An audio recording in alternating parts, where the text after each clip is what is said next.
بسم اللہ الرحمن الرحیم۔ اللہم صلی علی محمد وآلہ وصحبہ وبارک وسلم۔ جیسا کہ آپ کو معلوم ہے کہ ماہ رجب المرجب بہت ہی عظمت اور برکتوں والا مہینہ ہے، اور اس مہینے میں کیے گئے اوراد و وظائف، عبادات اور مانگی گئی دعائیں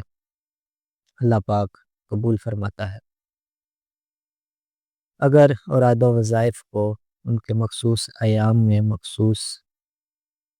تعداد میں، مخصوص وقت میں پڑھا جائے تو ان کی تاثیر اور اثر اور قبولیت اور بھی بڑھ جاتی ہے۔ 8 رجب کا ایک عمل ہے، عمل کچھ اس طریقے سے ہے کہ 8 تاریخ رجب کی جب شروع ہوتی ہے تو بعد از نماز عشاء جائے نماز پہ باوضو حالت میں، یعنی عشاء کی نماز کے بعد کسی بھی وقت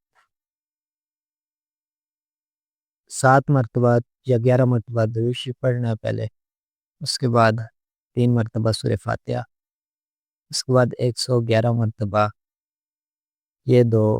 نام یا کریم یا رحیم پڑھ کے، اس کے بعد 1 مرتبہ سورہ اخلاص پڑھنی، اور اس کے بعد آخر میں 7 یا 11 مرتبہ درود شریف پڑھ کے تو اللہ پاک سے جو بھی کسی بھی پریشانی مشکل کے لیے دعا مانگے کہ اللہ پاک قبول فرمائے گا۔ اور کوئی بھی حاجت ہو تو اس کے لیے یہ عمل لگاتار 3 دن یا 7 دن تک جاری رکھیں، انشاءاللہ تعالی العزیز اللہ کی ذات مہربان ہوگی، رحم فرمائے گی اور مشکلات کو آسانیوں میں تبدیل فرما دے گی۔